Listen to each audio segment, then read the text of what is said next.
Emir'in mutfağına hoş geldiniz. Bugün sizlere meşhur Karaköy poğaça tarifi yapmak için sabırsızlanıyorum. Malzemeler: 1 paket margarin, 1 su bardağı ılık süt, 2 adet yumurta,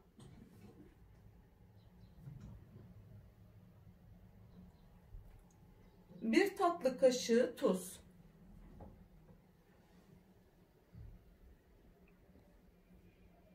1 yemek kaşığı kuru maya, 1 yemek kaşığı şeker, 1 yemek kaşığı zeytinyağı, 1 çay bardağı sıvı yağ,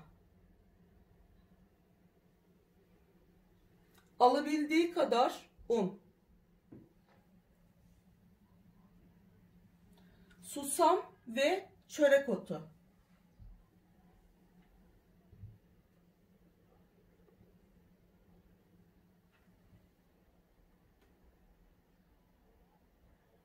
Artık Karaköy poğaçamızın yapım aşamasına geçiyoruz.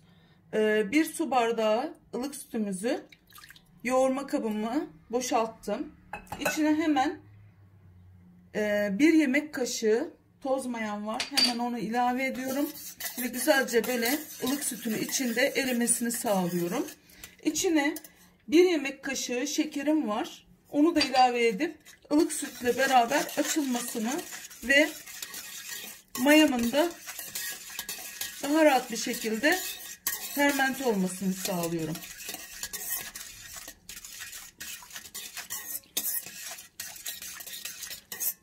Evet, tuzum da vardı. Şimdi onu da ilave edeceğim.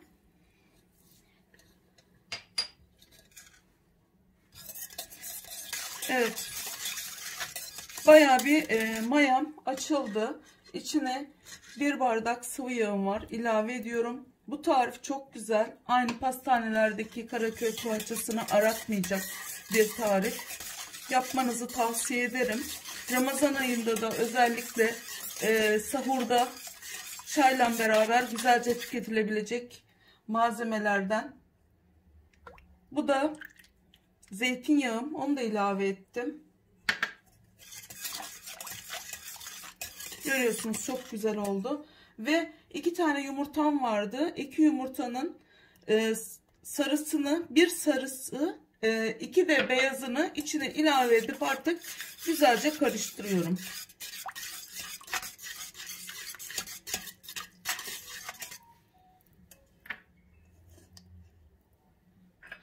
Bir de oda sıcaklığında margarinimiz var. Onu da içine ilave edip güzelce ezeceğim. Yağımı güzelce böyle erittim. Zaten oda sıcaklığında olduğu için, bir de sütümüz ılık olduğu için güzelce eridi içinde.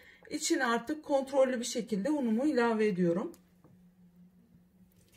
Hamurumuzu kulak memesi yumuşaklığında ve ele yapışmayan bir hamur olarak yapacağım. Güzelce şöyle yağın da eriyerek içine nüfuz etmesini sağlıyorum bu şekilde.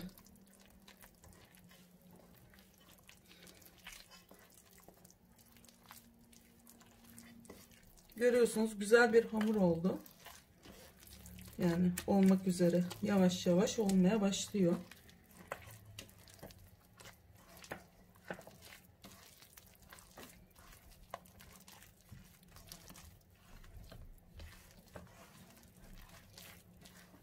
Çok güzel bir tarif olacak bu.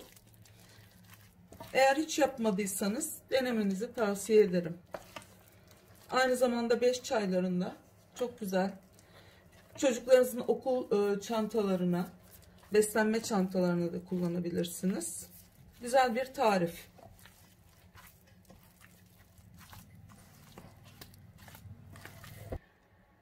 Hamurumu yoğurdum. Görüyorsunuz, ele yapışmayan çok güzel bir hamur oldu. Şimdi bu hamurumu biraz dinlenmek için kapaklı bir cam kasem var. Onun içine koyup kapağını kapatıp dinlenmeye bırakıyorum. Ve daha da güzel mayasının gelmesini bekliyorum. Şimdi hamurumuzu artık dinlendirdim. Kesme işlemine geçiyorum. Görüyorsunuz hamurumuz çok güzel bir şekilde, harika bir şekilde dinlendi ve çok güzel bir hamur oldu.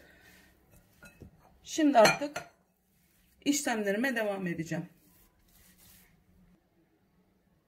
Hamurlarımızı 13 eşit parçaya ayırdım. Görüyorsunuz bu kadar Karaköy poğaçamız olacak. Bayağı bir bereketli olacak. Şimdi artık hamurlarımı şu şekilde yuvarlıyorum. Yuvarlayarak şekil veriyorum. Şimdi ben bunların hepsini çok güzel bir şekilde yuvarlak haline getirdim. Artık yapacağımız şu hareket. Avucumuzun iç kısmıyla şöyle bastırıp şöyle şekiller vermek. Karaköy poğaçası da bildiğiniz gibi bu şekilde oluyor. Böyle bastırarak görüyorsunuz çok güzel tam bir Karaköy poğaçası şekli oluyor. Bakın çok güzel. Elimin iç kısmıyla bastırarak şekillerini veriyorum. Ve bunları bir 10 dakika daha dinlenmeye bırakıyoruz. Daha sonra bir işlemim daha var. Onu da izleyerek göreceksiniz. Hamurlarımız gördüğünüz gibi bayağı bir mayası gelmiş hamurlarımızın. Şimdi bir işlem daha yapacağım ve artık üstünü yumurta sarısıyla yumurta sarısı süreceğim. Yine aynı şekilde avucumuzun içiyle hemen şöyle hafif olarak bastırıyorum. Evet, bu şekilde hafif. Görüyorsunuz hamurumuz çok güzel kabarmış. Evet. Hafif olarak bastırdım. Artık yumurtaların üstüne süreceğim.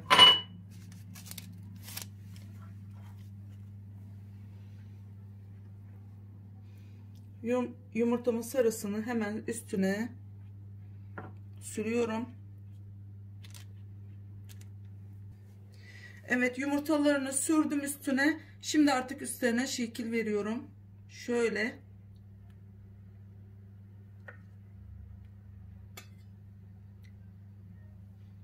Modeli güzel olsun diye yapıyorum bu şekilde. Şimdi bir model daha vereceğim.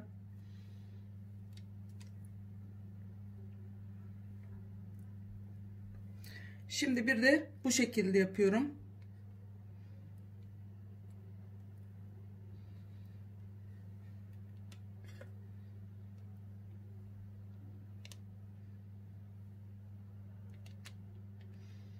Görüyorsunuz Karaköy poğaçalarımız çok güzel şekil almaya başlayacaklar.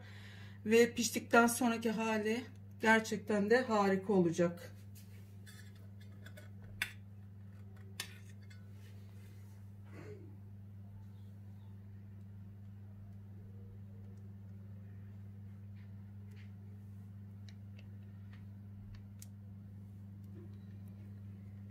Görüyorsunuz.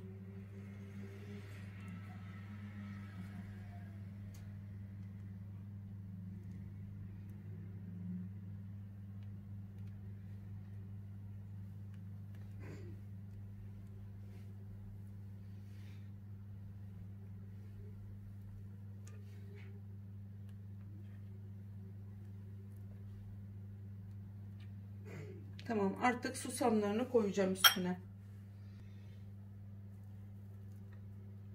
Evet, çok güzel Karaköy poğaçalarım süsleniyor şu anda.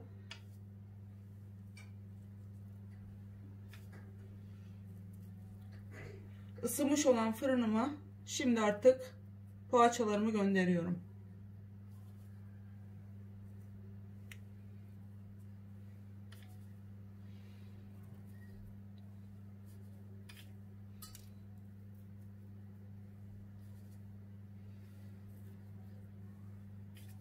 Olan 180 derecelik fırınıma artık Karaköy poğaçalarını koydum. Pişmesini bekleyeceğim. Karaköy poğaçalarımız fırından çıktı. Şu anda çok sıcak, dokunamıyorum. Biraz sonra sunum aşamasında size böyle ortasına açacağım ve nasıl olduğunu göstereceğim. Harika oldular. Görüntüsü muhteşem, tadı da öyle. Mutlaka deneyin bu tarifi. Karaköy poğaçamız oldu. Harika, nefis görüntüsü. Çayımızı da yanına koyduk. Şimdiden deneyeceklere afiyet olsun. Kanalımı takip etmeyi, yorum yapmayı ve beğeni yapmayı lütfen unutmayın. Şöyle bir kırmak istiyorum, göstermek istiyorum. Yumuşacık, içi pişmiş, her yeriyle muhteşem, yumuşacık bakın. Çok güzel bir Karaköy poğaçamız oldu. Herkese şimdiden afiyet olsun.